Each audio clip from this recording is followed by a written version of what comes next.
Olá pessoal, sejam todos bem-vindos à nossa aula 13. Hoje nós vamos ver mais dois algoritmos que envolvem grafos. Em particular, a gente vai falar de ordenação topológica e caminhos mínimos.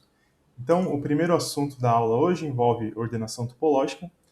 Vamos pensar que a gente tem um problema em que a gente quer realizar diversas tarefas, mas que existem dependências entre essas tarefas.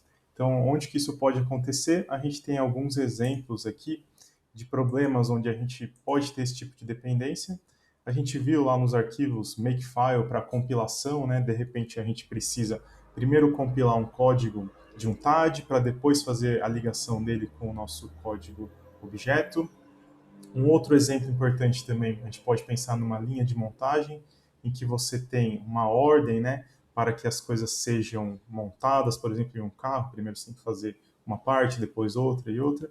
E um exemplo mais próximo da gente aqui é a lista de disciplinas e pré-requisitos. Então, para fazer uma disciplina, você precisa antes ter cumprido alguns pré-requisitos. A gente pode pensar que as disciplinas são as tarefas e as dependências entre essas tarefas são os pré-requisitos aqui para a gente. Então, para uma dada tarefa ser realizada, antes a gente precisa realizar todas das quais ela depende.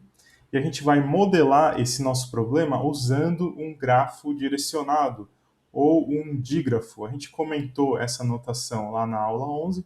Um grafo direcionado ou um dígrafo é aquele grafo em que a gente, ao invés de ter arestas, a gente vai ter arcos. E o que são esses arcos? São as conexões entre os vértices, só que agora são conexões direcionadas. Então a gente tem a ligação aqui de A direcionado para C, mas não necessariamente a gente vai ter C direcionado para A. Nesse nosso grafo direcionado, a gente consegue estabelecer apenas um sentido da relação entre os vértices. No nosso exemplo aqui em específico, como que a gente vai modelar o nosso problema de dependência de tarefas? A gente vai ter aqui que a tarefa A, ela depende da tarefa B. Por isso a gente vai conectar o vértice A ao vértice B. Enquanto que a tarefa B, ela depende da tarefa D, da tarefa H e da tarefa E. A A também depende da C aqui, né? Então a gente pode colocar assim. Muito bem. A gente tem aqui que a tarefa E depende da tarefa G, da tarefa F. Então, se eu tiver que começar a resolver alguma tarefa aqui desse meu grafo direcionado, eu preciso achar uma tarefa que não depende de ninguém, certo? Então, é isso que a gente vai ver na aula de hoje. Como que a gente encontra uma tarefa que não depende de ninguém? O I depende do F, o F depende do G.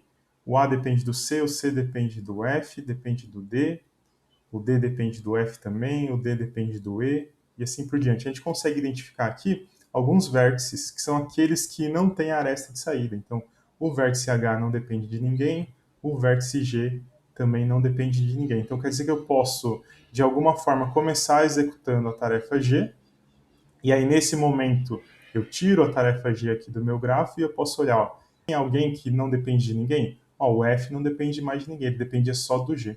Então, eu posso executar a tarefa F.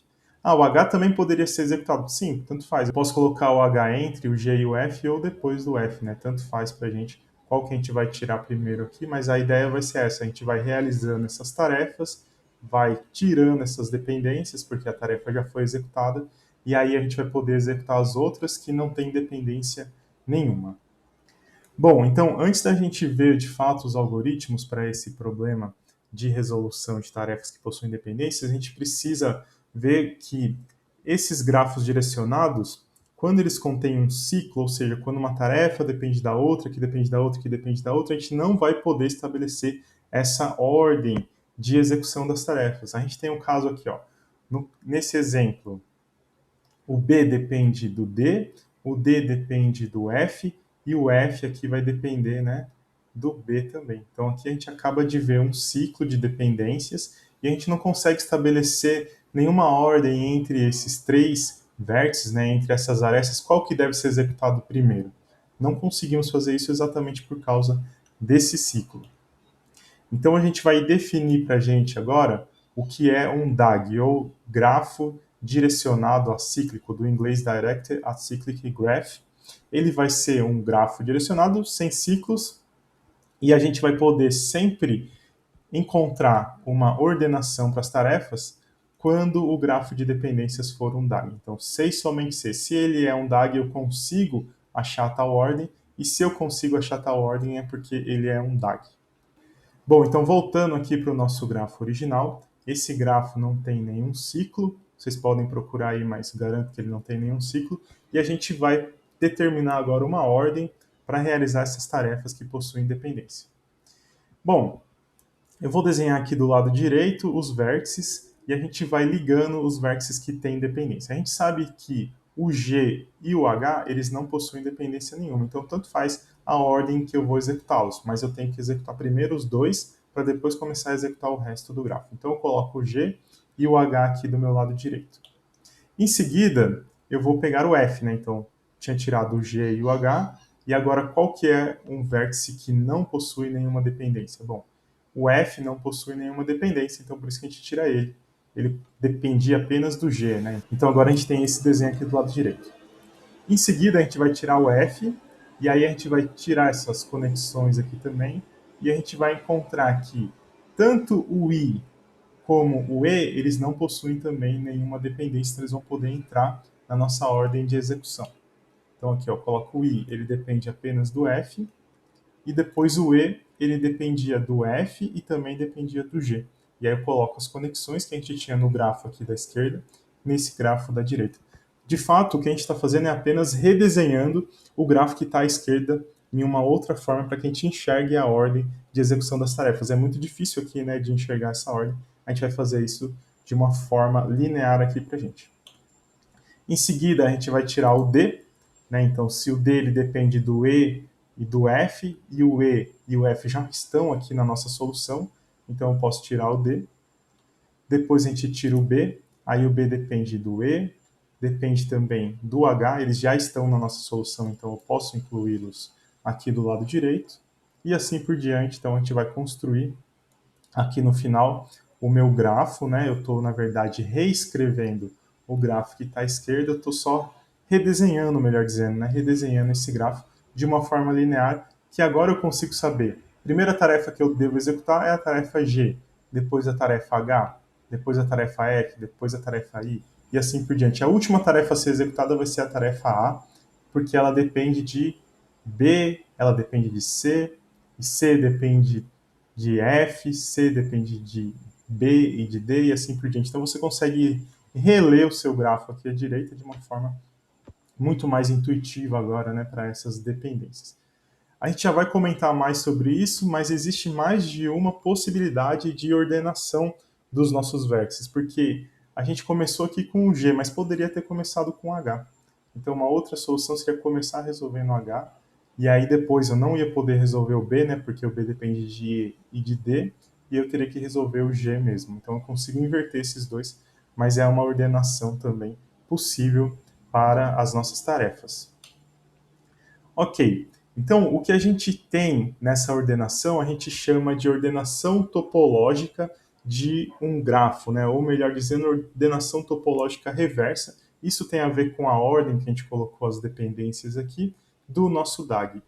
Na nossa definição, essa ordenação topológica vai ser uma ordem que a gente coloca nos nossos vértices. O que significa isso? Eu vou colocar um número aqui para cada vértice. Esse aqui vai ser o 0, esse aqui vai ser o 1, esse é o 2, o 3, o 4, o 5, o 6, o 7 e o 8. Então eu estou colocando uma ordem para cada vértice. E a gente tem que, para um dado vértice na posição I, então olha aqui, qualquer vértice que a gente pegar na posição I, por exemplo, o 4, todos os vértices para o qual ele depende, então todas as tarefas de que ele tem dependência, vão estar à esquerda, então vão estar enumeradas, né, como 0 até i menos 1. Então, o E, ele depende de quem? Depende da tarefa 2, e a tarefa 2 depende de quem? A tarefa 2 depende da tarefa 0. Então, para a gente executar a tarefa E, primeiro tem que ser executado o G e depois o F. Vamos olhar lá no nosso grafo original, né? Então, para executar a tarefa E, primeiro a gente precisa executar a tarefa G e depois a tarefa F, que é o que a gente consegue enxergar aqui, ó, G e F, e E, a tarefa que a gente quer executar. Tudo bem? Então, com a ordenação topológica, qualquer vértice que você escolher aqui na sua enumeração, você tem que os vértices que dependem dele estão à esquerda ou estão numerados com valores menores do que o que ele recebeu. Ok, é isso que a gente tem observado aqui. Os arcos eles vão apenas da direita para a esquerda, nesse nosso novo desenho aqui do DAG. Lembrando que esse nosso grafo direcionado a cíclico é o mesmo da figura anterior. A gente só redesenhou, reposicionando os vértices e colocando as arestas, né, que já estavam no grafo. A gente não mudou o grafo, é só um redesenho. Muito bem, então com isso a gente pode realizar as tarefas nessa dada ordem que a gente chama de topológica. Ok, como a gente falou, podem haver mais do que uma ordenação topológica. A gente vai ver na nossa implementação, né, que o resultado vai ser outra ordem topológica ao invés dessa aqui, e essa ordenação vai depender exatamente da ordem de visitação do seu algoritmo aos vizinhos de cada vértice. Então, uma outra possibilidade que a gente tem aqui é primeiro executar o G, depois executar o F, depois executar o E, depois o D. Então, vamos ver, o G, o F depende do G. Quando eu executo o E, ele depende do F apenas, né? Então ele depende do F. Quando eu executo o D ele depende do F e do E. Então ele depende aqui do E e ele depende também do F. Certo? Qual que é o próximo aqui? O H. O H ele depende de ninguém. Muito bem, então ele não precisa de nenhuma setinha. Depois o B. Aí o B ele vai depender do D, que já foi executado aqui, ó. Depois, o B, ele vai depender do E e do H. Então, o E também já foi executado e o H também já foi executado. E assim por diante. Então, a gente pode continuar desenhando aqui C, A e I. A gente chega em uma outra ordenação topológica, mas também está correto. Ó. O C depende do B, já foi executado. O C depende do D e depende do F. Então, ele depende do D, que está aqui, e do F, que está lá na frente. Certo? E o mesmo você pode fazer aqui para o A, que depende do C e do B, depende do C e do B, e o último é o I, né? O I depende apenas do F. Então a gente pode fazer uma seta ligando aqui do I para o F. Certo, senhores? Então a gente consegue uma outra ordem topológica que também respeita as restrições definidas no slide anterior, de que cada número que a gente vai dar para um vértice faz com que todas as suas dependências tenham recebido um número menor do que ele. Então a diferença para a gente aqui no resultado vai ser que o G tinha recebido 0, o H recebido 1. Agora o G continua recebendo 0, mas o H ele não vai receber 1, né? O H vai receber o valor 4. Então a ordenação não está errada, é só uma outra solução para o nosso problema de ordenação topológica. Então, como que a gente pode encontrar essa ordenação topológica, professor, no grafo direcionado a cíclico? A gente vai discutir um pouco primeiro a ideia aqui. Então, se eu tenho um vértice U qualquer, né, no meu grafo, vamos desenhar aqui o nosso vértice U. Se esse vértice U ele tem ligações, né? Então, se existe um arco UV, quer dizer que o U está conectado a um outro vértice V. Então, vou colocar assim. Então, se ele está conectado ao vértice V, a gente sabe que o V ele deve aparecer antes do U. Então, todos os vértices que a gente tiver conectado a partir do U devem aparecer antes na nossa ordem topológica. Então, suponha que a gente tem aqui V1 e aqui eu vou colocar V2. Se existe esse arco conectando, né, U até V, então eu sei que a enumeração dos Vs tem que ser menor do que de U. O que mais que a gente sabe? Se a gente tiver um outro vértice W, então suponha que a gente tem aqui um vértice W, e esse vértice W é conectado a um desses vértices V pelo arco que a gente escreveu aqui, ó, VW. Então, se a gente tem um outro arco conectando um vértice V a W, então suponha que esse V está ligado ao W, esse V também está ligado ao W. Então, a gente sabe também que o W deve aparecer antes do U na nossa ordenação topológica. Então, tanto os Vs como os Ws que estão ligados aos Vs devem aparecer antes do nosso vértice U e assim por diante. Ou seja, se eu sair do meu vértice U, todo mundo que é alcançado por ele deve vir antes na nossa enumeração. E aí a gente pode pensar, então, em um algoritmo para colocar número então nesses vértices. Outra forma de pensar é que a gente deve considerar todos os vértices W no nosso grafo, tal que existe um caminho conectando U até W. Então, esses vértices devem ser considerados na nossa ordem antes de colocar o U na nossa ordenação. Então, todos os vértices W para qual a gente tem conexão, então se eu pegar W1, W2, W3 e assim por diante, todos esses vértices que têm caminho saindo de U, se eu alcanço o W, eles devem vir antes na minha numeração, então aqui o 0, 1, 2 e assim por diante, até que eu decida, né, colocar o vértice U na minha numeração. Então esse aqui seria a numeração I. Então todo mundo para qual existe um caminho, porque se existe um caminho de U para W, é porque U depende direta ou indiretamente da tarefa W, certo? Então, se isso acontece, a gente vai primeiro colocar os vértices W na enumeração. Então, a gente consegue refrasear o nosso problema. O que a gente está interessado mesmo? A gente está interessado em encontrar todo o vértice W para o qual existe um caminho de U para W. A gente já viu um algoritmo que encontra se dois vértices estão conectados, né? A gente viu lá na aula passada aquela função tem conexão, né, ou está ligado, em que a gente verifica se, dado dois vértices, eles estão conectados. A gente sabe que a gente pode resolver isso usando uma busca em profundidade. E é essa a implementação que a gente vai ver aqui na nossa aula. Com uma busca em profundidade, a gente sai do vértice U e a gente vai tentar chegar no caminho mais distante. Quando a gente não conseguir mais ir para frente, a gente sabe que esse vértice recebe uma enumeração, a gente vai voltando, aumentando essa enumeração até chegar no nosso vértice U. Poderíamos resolver também com busca em largura, claro, porque a busca em largura também responde essa pergunta se existe um caminho. Mas a busca em profundidade é mais fácil de ser implementada, né? Então a gente vai ver essa implementação aqui de forma recursiva, para que a gente não precise usar uma fila que a gente viu lá na busca em largura. Certo, primeiro a gente vai ver uma implementação desse nosso grafo direcionado, certo? O nosso dígrafo.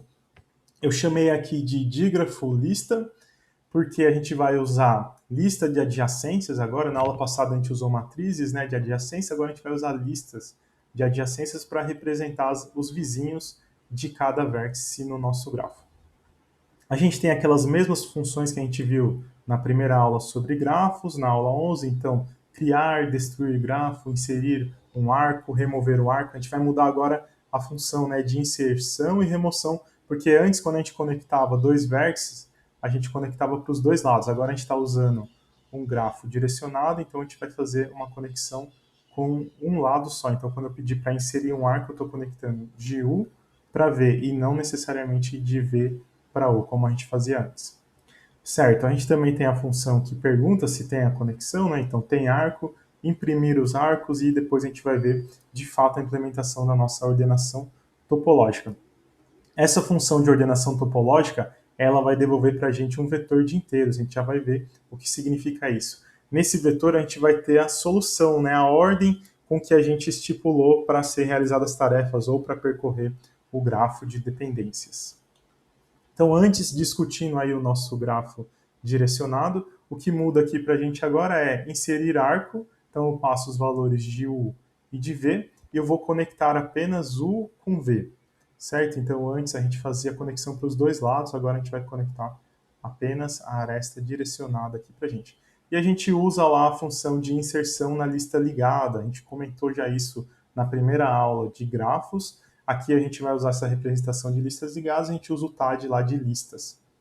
E na hora de remover um arco, a gente também passa a remoção apenas de U para V. Antes a gente duplicava essas linhas 24 e 28 quando a gente estava falando de grafos e não de grafos direcionados.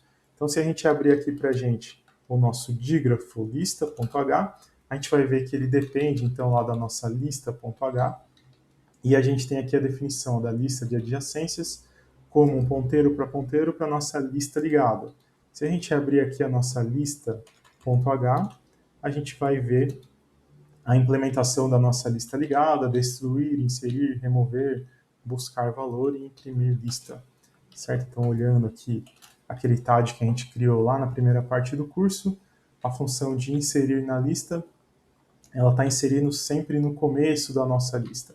A função de remover, ela busca por um valor, né, e depois remove, tem a função de buscar, e aqui eu mudei a função de imprimir para ela imprimir como um caractere, porque no exemplo a gente está usando A, B, C e assim por diante, então os vértices na entrada, eles vão ter número 0, 1, 2, 3, né, como o rótulo do vértice, mas depois eu vou imprimir como A, B, C, D, E, então eu só faço aqui a soma de o valor ASCII de A mais o valor do vértice. A gente já vai ver como que isso funciona.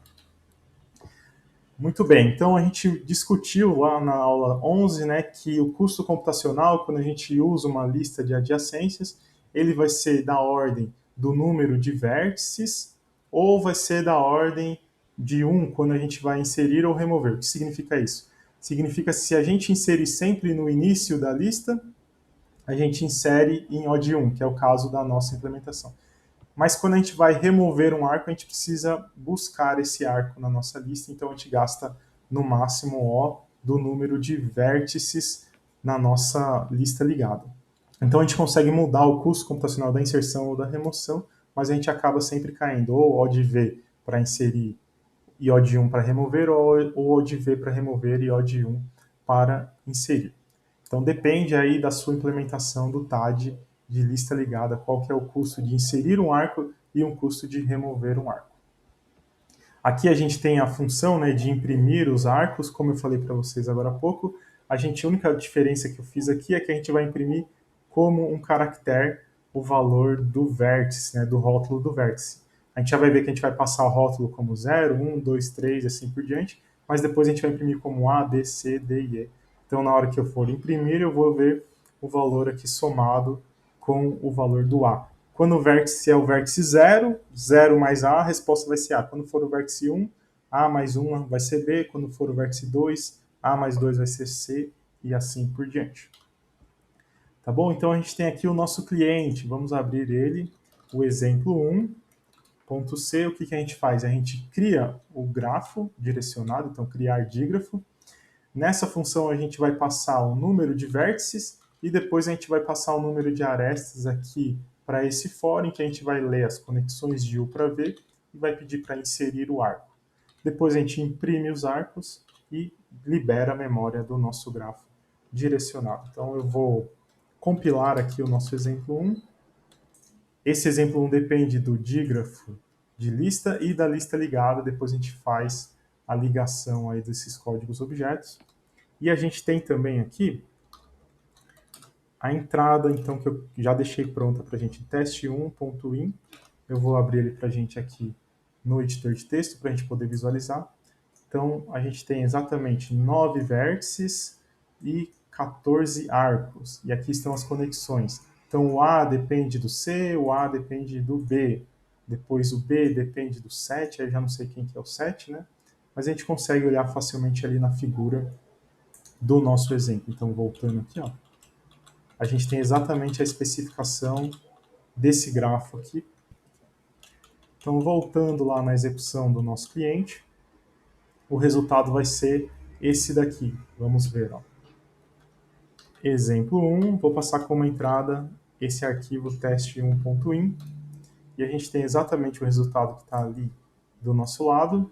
A gente consegue acompanhar aqui a impressão das listas de adjacência, só isso. Então, o A está conectado ao B e está conectado ao C. Então, A tem um arco para o B e um arco para o C. O B está conectado ao D, ao E e ao H. Então, o B está conectado ao H, ao E e o D. E assim por diante, então a gente consegue verificar que todos os arcos foram de fato adicionados aí no nosso exemplo 1. Então, mostrando aqui mais uma vez, esse aqui é a conexão que a gente tem do grafo. Depois você pode conferir aí, você pode pausar o vídeo e verificar que todas as conexões foram feitas corretamente. Certo. Então, agora que a gente já mostrou como modificar a implementação que a gente tinha para grafos para um grafo direcionado, a gente vai de fato resolver o problema da ordenação topológica. Então, a ideia da nossa solução vai ser fazer uma busca em profundidade para cada vértice que ainda não foi visitado no DAG. Então, vamos supor que eu comece aqui pelo vértice A. Então, vou começar aqui pelo vértice A e agora eu vou fazer uma busca em profundidade. Como que seria essa minha busca em profundidade? Primeiro, a gente vai vir aqui para o B Depois do B, a gente vai vir para o D, certo? Porque a gente vai considerar que a gente vai visitar o vizinho com o menor rótulo primeiro. Depois o D, a gente vem para o E. Depois do E, a gente vem para o F. E do F, a gente vem para o G. Certo? Quando a gente chega no G, a gente não tem mais nenhum caminho para ser feito. E aí a nossa busca em profundidade, ela retorna. Então o que a gente fez foi esse passo aqui. Ó. A gente vai percorrer o caminho de vértices não visitados até a gente chegar no vértice W. Então, nesse exemplo aqui, esse aqui é o meu vértice U, e eu acabei de chegar no meu vértice W. Esse vértice W ele não depende de ninguém, então eu vou colocar ele como o primeiro da minha ordem topológica. Então eu vou colocar que G é o primeiro da minha ordem topológica e ele vai receber o valor de I igual a zero. Tudo bem? Então eu vou deixar marcado aqui que eu já visitei o G.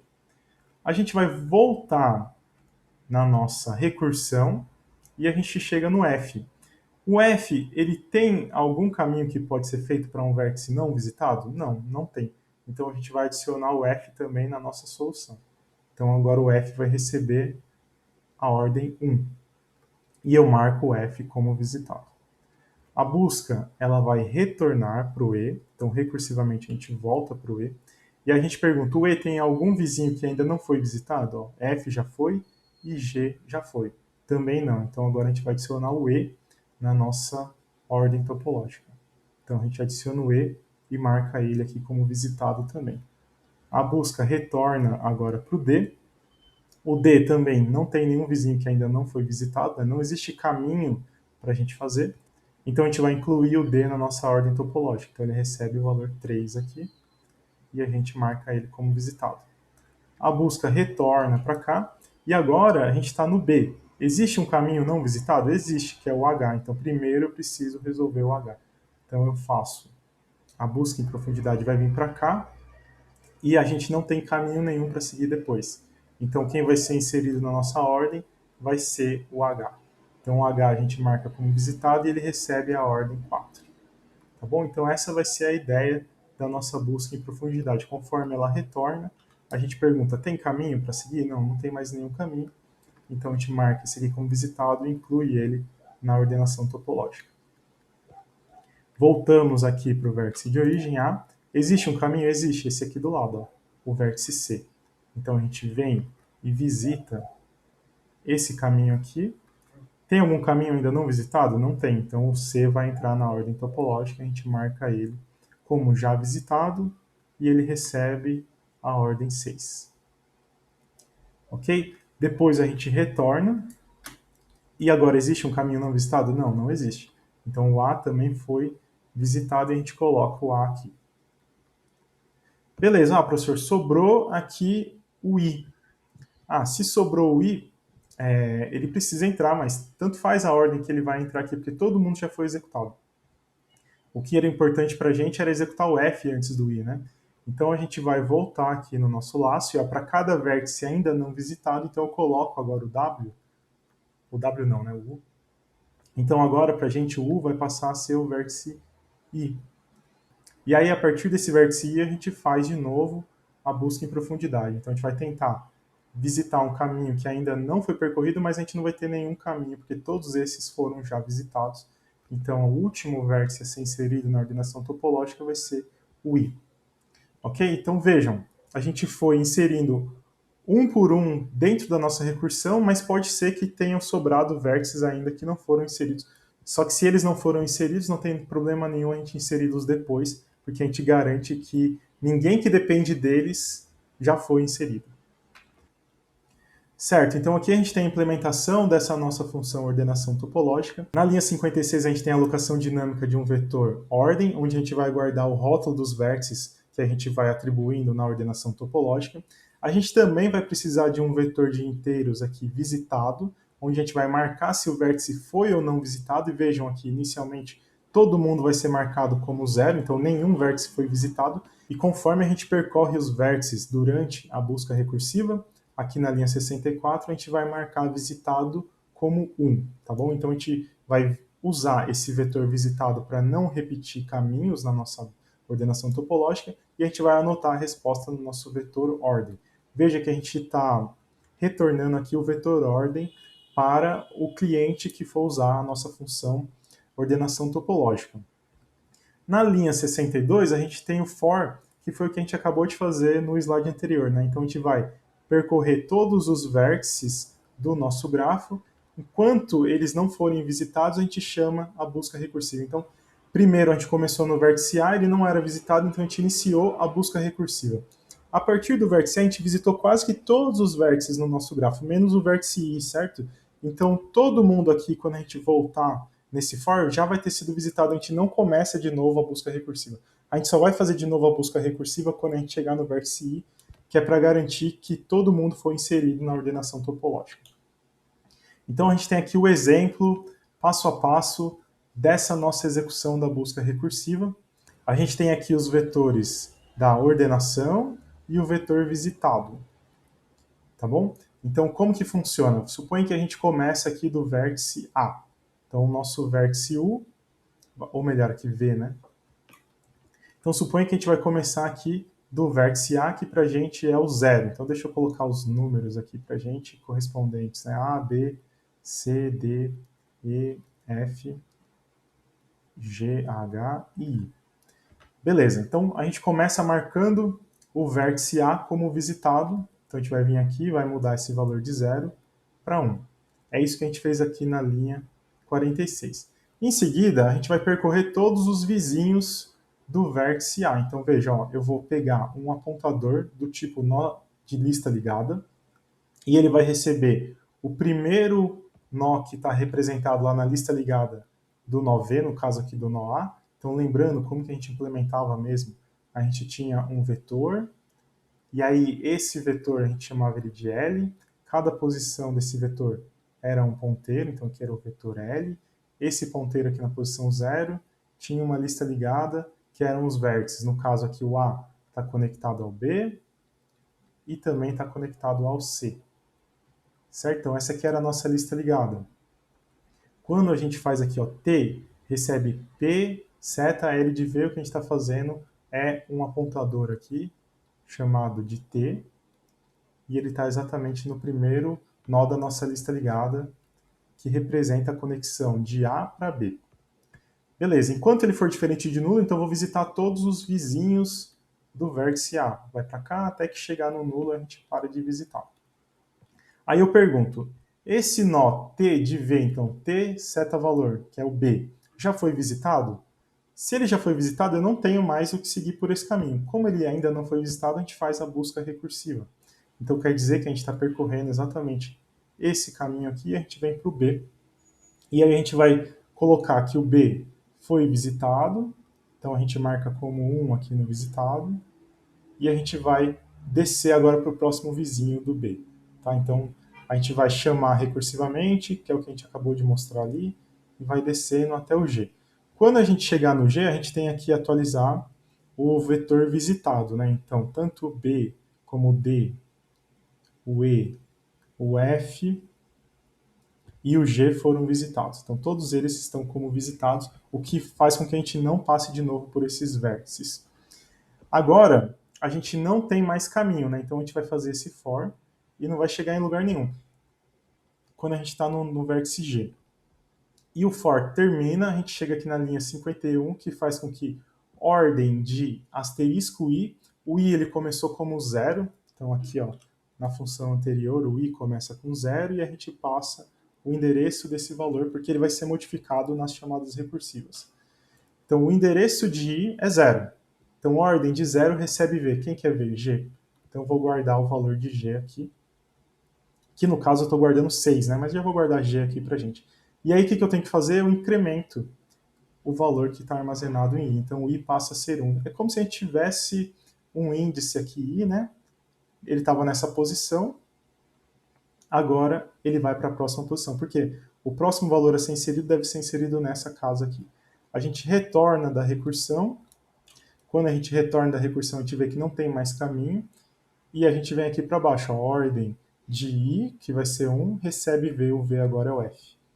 Tá? Então, é o que a gente acabou de explicar, só em detalhes aqui de código, né? E é isso que vai acontecer, a gente retorna para cá, o i foi incrementado, Agora quem vai ser inserido vai ser o E, e assim por diante. Então deixo para vocês aí como exercício acompanhar esse código passo a passo e perceber aqui as chamadas recursivas, né? Como que a gente está fazendo para descer recursivamente. A gente já discutiu isso nas outras aulas, então não vou entrar muito em detalhe da busca em profundidade com implementação recursiva. Beleza, então é isso que a gente tem aqui no nosso segundo exemplo, em que a gente tem o cliente chamado exemplo 2, a gente lê os arcos da mesma forma como a gente tinha feito no exemplo 1. Então essa parte aqui é só de leitura dos dados, e depois a gente vai imprimir a ordem topológica. Primeiro a gente chama a função que calcula a ordem topológica, e ela retorna para a gente um vetor de inteiros que eu vou guardar aqui em ordem, e depois eu vou imprimir como caracteres, então A mais a ordem que eu fui colocando. Esse é o resultado que a gente tem aqui, ó. Então, primeiro eu estou imprimindo os arcos, né, as conexões, depois a ordem topológica aqui embaixo, G, F, E, D, que é a ordem que a gente tinha mostrado. Deixa eu só executar esse exemplo aqui pra gente. Então, make exemplo 2. Quando a gente executa o exemplo 2 passando teste2.in, ele é igual ao teste 1, tá? Eu só coloco o mesmo número para não me perder. Então a gente tem esse resultado aqui, ó, G, F, E, D, H e assim por diante. Percebam que esse resultado é diferente do desenho que a gente tinha feito. Então, a nossa ordenação topológica, o resultado foi esse aqui. Mas vocês podem conferir que todos os vértices respeitam a propriedade de ordenação topológica, ou seja, para qualquer vértice que a gente procurar aqui, com o índice dele I, todos os vértices para o qual ele depende estão em posições que vão de 0 até I-1, tá bom? Então depois vocês podem verificar aí mais uma vez, mas é o mesmo exemplo que a gente fez nos slides anteriores. Certo, agora nessa parte da aula a gente vai falar sobre um segundo problema, que é o problema de encontrar menores caminhos em um grafo. Esse é um problema muito importante e a gente vai ver um dos algoritmos mais conhecidos de grafos, que é o algoritmo de Dijkstra. Então, primeiro a gente deve pensar, como que a gente encontra, né, o menor caminho entre duas conexões, aqui no nosso caso representados como um mapa. Então, suponha que eu estou aqui em Uberlândia e eu quero viajar até a praia de Guarapari, que é a praia dos mineiros, né? Como que o Google encontra para a gente o melhor caminho para chegar de Uberlândia até Guarapari? A gente vai ver que uma possível solução é modelar essas cidades como vértices e as estradas como arestas. E essas arestas, elas têm um peso, né, que é o quanto que demora para a gente percorrer uma conexão entre duas cidades. Então aqui a gente tem três possibilidades de caminhos, uma vindo aqui por São Paulo, outra indo mais para o norte e outra passando aqui pelo centro de Minas Gerais. Cada um desses caminhos tem um custo relacionado à distância em quilômetros e tem também um custo relacionado a tempo, né? Então aqui, ó, 17 horas vindo por aqui, 18 horas indo por aqui. Nem sempre a distância e o tempo são proporcionais. Então, às vezes a gente tem um caminho que tem maior distância, mas a gente percorre em menor tempo. Quando que isso acontece? Quando a estrada permite uma velocidade maior. Então, como que a gente pode considerar todos esses fatores no nosso problema aqui de grafos? A gente vai ver uma possível modelagem para o nosso problema. Aqui a gente vai simplificar a viagem de Uberlândia para a praia para o percurso entre dois pontos dentro do mapa de uma cidade. Então, suponha que eu quero sair do ponto A e chegar no ponto B. Qual que é o menor caminho para percorrer essa distância? Bom, a ideia vai ser modelar o nosso mapa como um grafo direcionado ou um dígrafo, e esse grafo ele vai ter pesos nos arcos. Então, agora é a primeira vez que a gente vai falar disso. Então, além de ter a conexão entre os vértices, a gente vai falar quanto custa para sair de um vértice para chegar no outro. E aí, o problema de menor caminho vai envolver encontrar o caminho que tem o menor custo conectando dois vértices no nosso grafo. Ok, como que a gente vai fazer? A gente vai fazer cada vértice vai ser um cruzamento aqui do nosso mapa. Lembrando que a gente queria ir do ponto A para o ponto B, que são esses dois aqui, né? A e B. Então, cada vértice vai ser um cruzamento aí do nosso mapa. E em seguida, a gente vai fazer as ruas, né? Então, as conexões aqui entre os cruzamentos, a gente vai ligar com arcos. Então, arestas direcionadas. Por quê? Porque a rua, às vezes, ela tem um sentido único, né? Então, essas ruas aqui, elas têm um sentido único, mas a gente pode chegar em uma rua com sentido duplo e a gente faz duas ligações, uma de ida e uma de volta nesse nosso grafo aqui. Beleza. Além disso, a gente vai atribuir um peso para cada arco. Então, o peso vai dizer para a gente quanto custa sair de uma posição no grafo para chegar na outra. Então, daqui para cá, o custo é 2. Se a gente quiser sair daqui aqui para cima, o custo vai ser 3. Então, não necessariamente a gente vai ter todos os custos iguais, apesar do nosso mapa aqui parecer que a distância é a mesma, né? Você pode pensar que a distância aqui, o custo, é o tempo, porque uma rua vai ser mais engarrafada do que a outra, e assim por diante. Tá bom? Então, se a gente considerar os pontos A e B, se você fizer esse caminho aqui e somar todos os custos das arestas, né, ou dos arcos, você vai chegar que o tempo que você vai levar vai ser 22, pode ser minutos, aqui pra gente, né? Segundos seria muito rápido, então vamos pensar 22 minutos. Então esse aqui é o caminho que tem custo 22, vamos pensar que são 22 minutos, mas quem garante que não existe um outro caminho? Como que o Google ou o Waze consegue descobrir caminhos melhores para a gente através dessa forma de modelar o problema? Bom, a gente vai ver que existe um algoritmo para isso e esse que é o objetivo dessa parte da aula. Mas em particular, existe um outro caminho, que é esse aqui, ó, que vai ter custo 20. Então, saindo desse vértice, a gente vai vir para cá, para cá, para cá. Se você fizer a soma aí, você vai ver que o custo é menor do que o caminho aqui por baixo que a gente tinha feito. Então, existe uma forma mais eficiente de ir do vértice A para o vértice B, e a nossa ideia é ver como que a gente consegue encontrar esses caminhos de menor custo. Ok, antes de falar dos algoritmos, né, como que a gente vai fazer essa busca, a gente tem que pensar como que a gente pode representar os pesos dos arcos, né, ou das arestas aqui para a gente ir no grafo. Se a gente tiver uma lista ligada, é fácil, a gente pode adicionar lá na nossa struct nó, além de informar qual que é o vértice que a gente está ligado, então aqui ó, o 0 está ligado com 1, o vértice 0 está ligado ao vértice 1, e tem um custo, qual que é o custo? Custo 4, então o custo vai passar a ser um outro campo da nossa struct. Tá? Então é esse aqui que eu chamei de peso.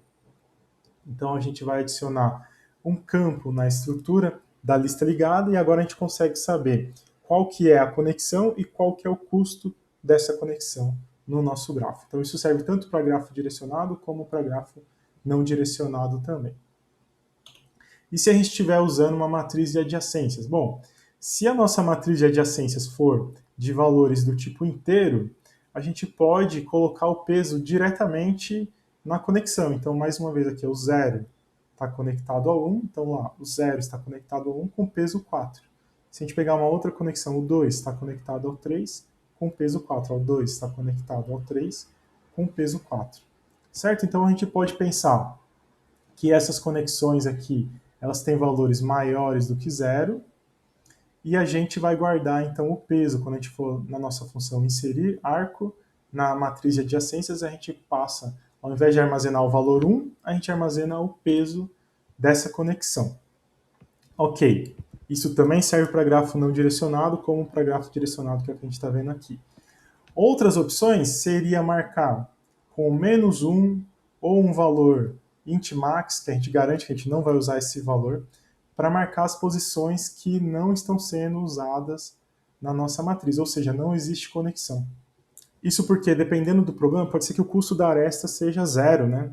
E aí, se você quiser que no seu grafo você tenha arestas de custo 0, você não pode assumir que quando é 0 é porque não tem conexão. Tá bom? Então, no caso aqui da matriz de adjacência, tem que pensar nisso. E se você tiver arestas com custos negativos, que é algo que a gente vai comentar daqui a pouco, também não pode usar o menos 1, né? Então, uma solução, às vezes, é usar o int max, que é uma constante definida lá na biblioteca limits.h, e aí você garante no seu problema que não vai ter nenhum vértice com esse valor int max. Ou melhor dizendo, você garante que não vai ter nenhum peso igual a int max no seu grafo. Beleza, uma outra alternativa ainda mais conservadora do que essa é usar uma struct na nossa matriz aqui com dois campos. E aí você usa o primeiro campo para marcar se existe ou não a conexão, e o segundo campo para marcar o peso. Tá? Então existem alternativas, vai depender muito do problema com que você está trabalhando. Certo? Antes de falar do nosso algoritmo para encontrar o caminho mínimo, a gente vai fazer uma observação importante, que a gente vai considerar que no nosso grafo nós não temos arcos de custo negativo, tá bom? Então, nesse exemplo aqui, ó, a gente tem esse arco custando menos 4, a gente não vai ter problemas que envolvem caminhos negativos, né? Isso porque se a gente quiser sair do vértice U para o vértice V, a gente poderia fazer esse ciclo aqui infinitas vezes. E aí o caminho mínimo seria ficar nesse ciclo. Cada vez que a gente faz um percurso nesse ciclo, a gente encontra um caminho menor ainda para sair de U e ir até V. Certo, então o que a gente vai acabar construindo durante o nosso algoritmo vai ser uma árvore de caminhos mínimos. Então, a partir de um vértice específico U, a gente vai ter a conexão de U para todos os vértices que são alcançados a partir de U com o caminho mínimo nessa árvore. A gente vai entender o que isso significa. Então, a nossa árvore ela vai ser enraizada no vértice U, e para cada caminho na árvore, conectando U até V, esse caminho vai corresponder lá no nosso grafo direcionado ao caminho mínimo que conecta esses dois vértices, U e V. Então, no nosso exemplo aqui, o que a gente vai ter no final? A gente vai ter essa árvore desenhada aqui. Então, se eu estou no meu vértice U, que era o ponto A, né? Então aqui embaixo a gente tinha o ponto A, e a gente queria chegar no ponto B. A gente vai chamar o ponto A de U, e aqui a gente consegue enxergar que a gente tem uma árvore enraizada aqui no U, e todos os vértices que são alcançados a partir de U estão nessa árvore. Então, se eu quiser chegar em um vértice específico, o caminho de custo mínimo vai ser o caminho dado pela nossa árvore de caminhos mínimos. Muito bem, senhores. Então, um algoritmo muito importante e conhecido para esse problema é o algoritmo proposto por Dijkstra em 1959. Em geral, quando os algoritmos possuem o nome do autor é porque é um algoritmo muito importante e a gente vai entender o porquê esse algoritmo é interessante para a gente. Esse algoritmo ele se parece muito com a busca em largura, só que ao invés de usar uma fila, a gente vai usar uma outra estrutura que a gente viu ao longo do curso, que é a fila de prioridades. Então lembra, na busca em largura, a gente colocava os vizinhos na fila, e aí depois de visitar o vértice atual, a gente visitava os vizinhos, que estavam a uma distância 1, né? Uma distância de uma aresta, porque eles estavam na fila. Depois a gente tirava alguém da fila, então supondo que a gente tirava o 1, a gente colocava os vizinhos dele na fila também. Só que o 2 ia ser visitado antes porque ele estava antes na fila. Então depois de visitar o 0, a gente visitava o 1 e o 2, estavam a distância 1, uma aresta de conexão, ou no caso um arco, e depois a gente visitava os vizinhos do 1, que ia ser o 3, e o 4, que estavam a uma distância 2. Então, quando a gente tem um grafo sem pesos, então suponho que a gente não tem peso aqui nas conexões, que é o mesmo que peso de todo mundo igual a 1, o menor caminho de 0 até 3 é vir aqui para o 1 e depois para o 3. De 0 até 4 é vir para o 1 e depois para o 4. Poderia servir para o 2 e depois para o 4 também. Muito bem, mas não é esse o caso, né? No nosso problema, a gente vai considerar pesos nas arestas. E a gente consegue observar aqui, nesse pequeno exemplo, que se a gente vier do 0 para o 1, o custo vai ser 4. Então, a distância do vértice 0 para o vértice 1 tem custo 4. Mas se a gente fizer esse outro caminho aqui de baixo, vir do 0 para o 2 e depois do 2 para o 1, o custo vai ser 3. Então, se eu sair do 0 para o 2 e do 2 para o 1, o custo vai ser 3. Então, a gente tem um caminho menor aqui que a busca em largura não descobriria. A gente vai usar uma fila de prioridade ao longo do nosso percurso dentro do nosso grafo. Com isso, a gente vai sempre considerar o próximo vértice como aquele que tem o menor custo para ser inserido na nossa solução. Então, o algoritmo de Dijkstra ele vai começar com uma solução contendo apenas o vértice U. Em seguida, a gente vai inserir o vizinho que está mais próximo do vértice U na nossa solução. E aí a gente vai, a partir desse vizinho, a gente vai ver quem são os vizinhos dele também. E a gente vai considerar os vizinhos do vértice U e os vizinhos do vizinho que a gente acabou de inserir e a gente vai ver qual que é o menor caminho que está conectando esses outros vizinhos ao vértice U, para isso que a gente vai usar a fila de prioridade. Então, a cada passo a gente vai colocar quem está a menor distância do vértice U na nossa solução. Esse algoritmo a gente chama de algoritmo guloso. A gente não comenta muito nesse curso esses paradigmas, né, de desenvolvimento de algoritmo, mas um algoritmo guloso é aquele que vai tomando uma decisão a cada passo e no final a decisão ótima foi encontrada por conta da propriedade do problema. Aqui está então o pseudocódigo do nosso algoritmo. Eu vou explicar para vocês a execução do algoritmo com esse exemplo aqui do lado. Num slide mais para frente a gente tem a implementação. Então a implementação é um pouquinho mais difícil porque tem alguns detalhes aqui, principalmente nas funções da fila de prioridade, mas a gente consegue, nesse pseudocódigo, entender a ideia do algoritmo do Dijkstra. Então, a gente tem o nosso grafo aqui desenhado, temos os custos nas arestas e a gente vai determinar um vértice de origem da nossa busca. Então, o nosso caso aqui, a gente vai começar com o vértice 0. Então, o vértice 0 vai ser o vértice U. E o nosso objetivo vai ser obter aquela árvore de caminhos mínimos conectando todos os vértices que estão ligados no grafo a partir de algum caminho ao vértice U, tá bom? Beleza. A gente vai usar como auxílio um vetor chamado aqui de dist, que é o vetor de distâncias. Inicialmente, todos os valores são inicializados com o valor infinito. Então quer dizer que a distância de U para qualquer vértice é infinito. Lá na implementação você pode usar aquela constante intmax da biblioteca limits.h para representar o infinito aqui para a gente. Certo, então é isso que a gente tem executado na linha 1 e na linha 2, a inicialização do nosso vetor de distância. Na linha 3, a gente vai falar que a distância de U para ele mesmo é zero. Tá? Então a gente vai modificar a distância aqui para zero. Então esse valor passa a ser zero. E agora a gente vai inicializar um conjunto que eu chamei de R. Esse é o conjunto da região conhecida pelo algoritmo. Certo? Então, inicialmente o meu conjunto é um conjunto vazio.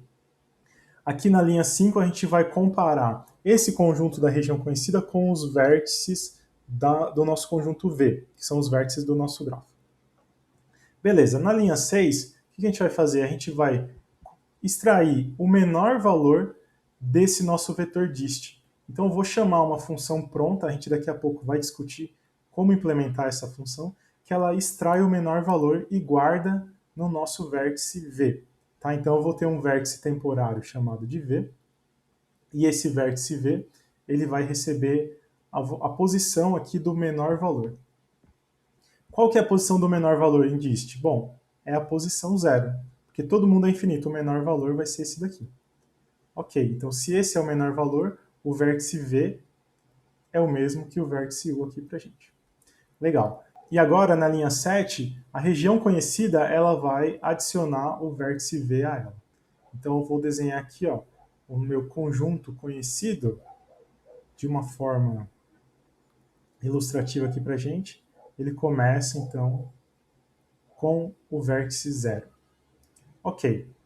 Em seguida, na linha 8, a gente vai procurar por todos os vértices W no meu conjunto V, né, que não pertencem à região conhecida, então eu não vou olhar para o 0, tal que existe uma conexão saindo de V para W. Então, quais são os vértices que estão conectados ao vértice V? É o vértice 1 e o vértice 2. Ok? Então são esses dois vértices que eu vou considerar aqui. O primeiro, vamos supor que é o vértice 1. A distância de V, que é 0, né? Então lembrando que V é essa posição 0 aqui para a gente. A distância de V mais o custo de sair de V para W, qual que é o custo de sair de V para o vértice 1? É esse aqui, essa conexão aqui, que é 4. Ela é menor do que a distância de W? Bom, a distância de W é infinito, então ela é menor. O que eu vou fazer? Eu vou atualizar a distância. Então, distância de W recebe distância de V mais o custo, que é o que a gente tinha feito aqui em cima. Então, distância de V é 0 mais o custo, que é 4. Quer dizer que, nesse momento, o menor caminho que eu conheço, saindo do vértice U para chegar no 1, é 4. Beleza, então a gente vem para o próximo. Qual que é o próximo vértice a ser considerado? O vértice 2. Então, a distância de ir até V, que é 0, mais o custo de sair de V e ir até W, que é 2, é menor que a distância de W? atualmente W tem o custo infinito.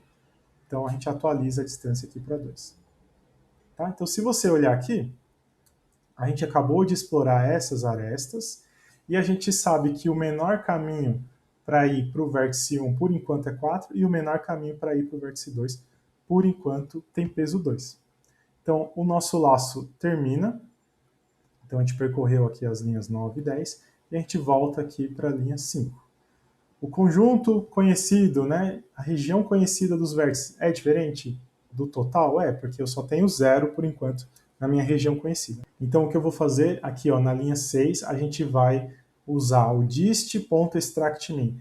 Essa função vai retornar a posição do menor valor. Qual que é o menor valor? É o 2. Então, a posição do menor valor corresponde ao vértice 2. Então, o V passa a ser 2 para mim. Eu vou inserir o V na região conhecida. Então, ó, V passou a ser 2, e a região conhecida agora ela vai aumentar. Então, a gente vai vir aqui e vai aumentar a minha região conhecida. Essa é a região para a qual eu já tenho solução. Tá? Então, eu sei aqui para a gente que a distância de 0 para 0 é 0, e a distância de 0 para 2 é 2. A menor distância. Não existe um outro caminho menor do que esse. Pode ser que tenha um com a distância igual, mas não menor. Ok, então a gente adicionou no conjunto R, agora a gente vai percorrer todas as arestas que estão conectadas ao vértice 2, que ainda não estão no conjunto R, ou seja, todas, né? Então, o 2 está conectado ao 1, 1 não está no R. O 2 está conectado ao 3 e o 2 está conectado ao 4. Certo? Então, primeiro caso, o 2 está conectado ao 1. A distância para ir até o 2, que é 2, mais o custo de sair de 2 e ir para 1, que é essa aresta aqui para cima, é igual a 3, né? Então, 3 é menor do que a distância que eu já conheço para ir até o 1. Ó, a distância que eu já conheço é 4. 3 é menor do que 4, então eu atualizo a distância aqui embaixo. Então, agora a distância vai passar a ser 3. Beleza, então a gente atualizou que a menor distância conhecida para ir até o vértice 1 é 3, e eu tenho também os outros, né? Então, eu tenho essa outra conexão aqui. De 2 para 3, qual que é o custo? O custo vem aqui para o 2, que eu já calculei, e depois 2 mais 4 é igual a 6. 6 é menor do que o custo lá que eu tenho marcado até agora? É menor, porque era infinito. Então, nesse momento, para chegar no vértice 3, o custo é 6. E o mesmo vai acontecer para o 4. Então, eu vou explorar essa aresta aqui, né? Quando eu faço esse for, eu estou olhando as arestas que estão conectadas ao nó V, ligando ao vértice W. Então, o custo de 2 mais 5 é 7. 7 é menor que infinito? Sim. Então, nesse momento, o meu vetor de distância ele está marcando para a região conhecida, né, para o que eu já explorei, essas seriam as menores distâncias. Mas a única que eu tenho certeza são essas duas aqui que estão de azul. Tá? Então, a gente volta aqui para a linha 5 e agora eu vou consultar qual que é o vértice que está a uma menor distância. Certo? Então, quando você faz esse extract min, ele não vai considerar os valores que já foram selecionados. O 0 e o 2 não entram aqui nessa conta para a gente encontrar a posição que tem o menor valor. Qual que vai ser a posição que tem o menor valor agora? Vai ser a posição 1, que tem o valor 3, né? Então, a gente vai marcar aqui o 3 como sendo o menor caminho conectando o vértice U a o vértice 1. Certo? Que é o que a gente faz aqui. A gente vai inserir na região conhecida o vértice 1. Então, eu vou redesenhar aqui a minha região conhecida. Ela passa a incluir agora o vértice 1 também. Então, a região conhecida agora tem esses valores aqui. E o custo de 0 para 0 é 0, de 0 para 1 o menor caminho é 3, vindo aqui, e de 0 para 2 vem aqui, o menor caminho é 2. Tá bom? Então, essa é a minha nova região conhecida. Agora que eu cheguei aqui no 1, né, quando eu acabei de inserir ele na região conhecida, deixa eu marcar aqui quem já está, eu vou olhar para as arestas que ele conecta no grafo. Então, essa aresta aqui, essa aresta e essa aresta. Se tiver uma ligação aqui com custo menor do que o que eu já tinha visto, eu atualizo. Então, aqui, para cada conexão, tal que o nó conectado não está na região conhecida. Então, ó, o 1 com o 2 eu não preciso olhar, porque o 2 já está na região conhecida. Então, não vou olhar para essa aresta. Quer dizer que já existe um caminho mínimo para chegar no 2. E se o caminho mínimo já foi inserido, não vai existir um outro caminho menor por aqui, né, vindo pelo 1. Mas pode ser que exista um caminho para o 3 e para o 4. Então, lá para o 3, qual que é a soma que a gente vai considerar? Distância até V, então distância até o 1 é 3. Então, 2, 3. A partir do 1, se eu vier para o 3, eu gasto quanto? 3 mais 2, que é 5. 5 é menor do que a distância que eu tenho, já calculada, que era 6? Sim, é menor. Então, a gente vai atualizar aqui para 5. Tá? Então, é isso que a gente faz aqui. Ó. Esse aqui é o menor caminho até agora conhecido. E para o 4, se eu vier pelo 1, eu gasto 3, e do 1 para o 4, mais 3 aqui. Então, 6, que também é menor do que a menor distância que eu já tinha calculado. Então, aqui também eu atualizo. A gente volta para cá. E agora, quem que é o menor valor no nosso vetor dist? Qual que é a posição? É a posição 3, que tem o valor 5. Então, lembrando que a gente não considera o que já foi processado, a gente vai ter que ver como que isso é feito lá na implementação, né? Você pode tirar esses valores da distância, você pode verificar se já foi visitado e passar para o próximo, tem várias soluções possíveis. O V passa a ser o 3, né? Então eu não tinha colocado o V aqui como 1 na última interação, a gente não tinha desenhado. O V estava aqui, agora o V passa a ser o 3. E a gente vai incluir o V na região conhecida, então modifico aqui então, mais uma vez. Então a região conhecida passa a ser essa daqui agora. Tá bom? Então eu conheço o menor caminho para todo mundo que está na região conhecida. E eu sei que agora a distância que vai de 0 para 3 é 5. Como que eu sei qual que é o caminho, professor? A gente pode guardar em um outro vetor. Lembra que a gente fez na aula passada, né? A gente pode guardar um vetor chamado pi, e aí sempre que a gente insere alguém na região conhecida, então quando a gente inserir o 3, a gente fala que o pi do 3 é igual ao 1. Então a gente vai ter uma árvore representada aí nesse vetor pi, é igual que a gente fez na aula anterior. Tá bom? Então a gente inclui o 3 na região conhecida, vai olhar as arestas, ele não está conectado a ninguém. Então, na última iteração, a gente vai remover o menor valor, que vai ser 6. Então, na próxima iteração, a gente vai encontrar o 6 como menor valor, e a posição desse menor valor corresponde ao vértice 4, logo ele vai entrar também na nossa região conhecida. Certo, senhores? Então, em um nível mais alto, esse é o algoritmo de Dijkstra que vai encontrar para a gente os caminhos mínimos. Certo, qual que é o custo computacional desse algoritmo? Então, da forma como a gente viu aqui no pseudocódigo, a gente vai ter um custo da ordem do número de arestas mais número de vértices, que é quantas vezes que a gente executa aqui esse laço mais interno, vezes o custo da operação dist extract min. Bom, se a gente tiver que encontrar sempre o mínimo percorrendo esse vetor da esquerda para a direita, o custo computacional vai ser da ordem do tamanho do conjunto de vértices, né, para cada operação. Então, o resultado aqui para a gente seria algo do tipo O de V mais E, tudo isso vezes V. Ou seja, isso aqui seria uma coisa do tipo O de V ao quadrado, o que é muito caro para a gente.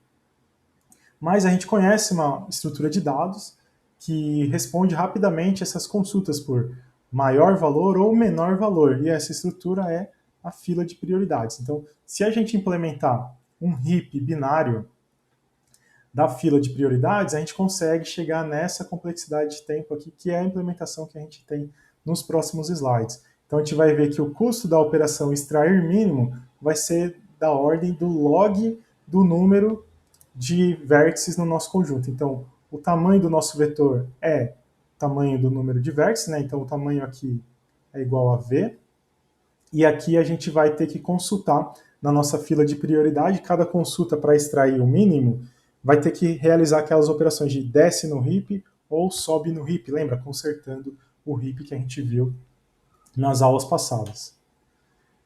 Beleza, então aqui a gente tem mais uma explicação aí da intuição do algoritmo do Dijkstra.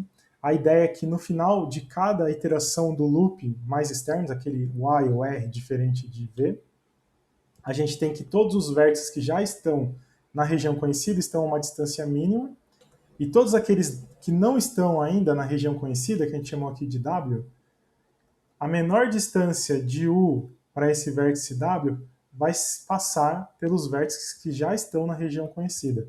Se esse caminho não existe, então se a gente ainda não chegou, né, no caminho que passa para chegar em W, o valor em distância está como um infinito, certo? E aí depois desse laço a gente vai pegar o vértice que está na borda da região conhecida, o vértice mais próximo ao vértice U.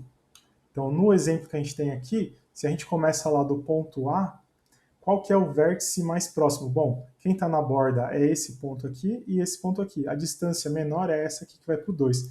Então, a gente inclui o 2 na nossa região conhecida. Em seguida, qual que é o vértice mais próximo? Vejam, a distância do A para esse vértice aqui é 3. Para esse vértice aqui, ó, vai ser 2, 3, 5. E para esse vértice aqui vai ser 2, 2, 4. Então, o vértice mais próximo para a gente vai ser esse aqui de baixo. Então, a gente vai incluir ele na região conhecida. Quando a gente inclui ele na região conhecida, a gente aumenta mais um vértice aqui na borda. Então, sair de A para esse vértice aqui é 3, 2, esse aqui vai ser 5. Enquanto que para cá também vai ser 5 e para cá vai ser 4. Então, o próximo a ser inserido vai ser esse vértice com peso 4. Tá bom? E assim por diante, a gente vai construindo a nossa árvore de caminhos mínimos no nosso grafo em que a gente modelou a nossa cidade. Tá bom? Então aqui a gente tem a implementação, onde eu uso um grafo direcionado com peso. Então o que tem de diferente aqui agora é que a gente usa um TAD de lista ligada com peso, que é basicamente aquilo que a gente mostrou, de inserir na struct o valor do peso também. E eu estou usando também um TAD de fila de prioridade um pouco modificado daquele que a gente fez na aula anterior, né, na aula de fila de prioridade. Por quê? Porque eu quero agora uma função que atualiza os valores na fila de prioridade. Eu vou inicialmente colocar todo mundo lá do vetor distância, então a distância para todos os vértices vai ser infinita, eu construo a heap uma vez só. Em seguida, sempre que eu atualizar uma distância no meu algoritmo, eu quero modificar aquele nó específico na heap e aí eu aplico a função de sobe no heap. Essa é uma heap de mínimo, então o menor valor vai estar no topo. Quando eu tenho que remover da heap de mínimo, tiro o topo, pega o último valor da árvore, coloca no topo e faz desce no heap. Tá bom? Então tem essas funções implementadas lá nesse TAD de fila de prioridade. E aqui está o nosso algoritmo Dijkstra. Ele vai retornar também um vetor de inteiros, que é o vetor de pi, né, que vai trazer para a gente a árvore de caminhos mínimos. Muito bem, então está aqui a implementação. Depois vocês podem olhar com calma cada passo aqui desse algoritmo, mas essencialmente o que a gente está fazendo aqui é alocando dinamicamente o vetor pi. Ele vai guardar para a gente aqui quem que é a origem, né, da onde que eu vim quando eu incluo um vértice na região conhecida. Então, quando eu incluir aqui o 2, o pi de 2 vai ser 0. É isso que vai acontecer aqui. Então, o pi de 2 vai passar a ser 0. O pi de 0 vai ser ele mesmo, né? Então, a gente consegue voltar na hora de imprimir qual que é o menor caminho. Depois, a gente tinha visto que quem ia ser inserido era aqui, né? O do 1 para o 2. Então, o pi do 1 vai ser o 2.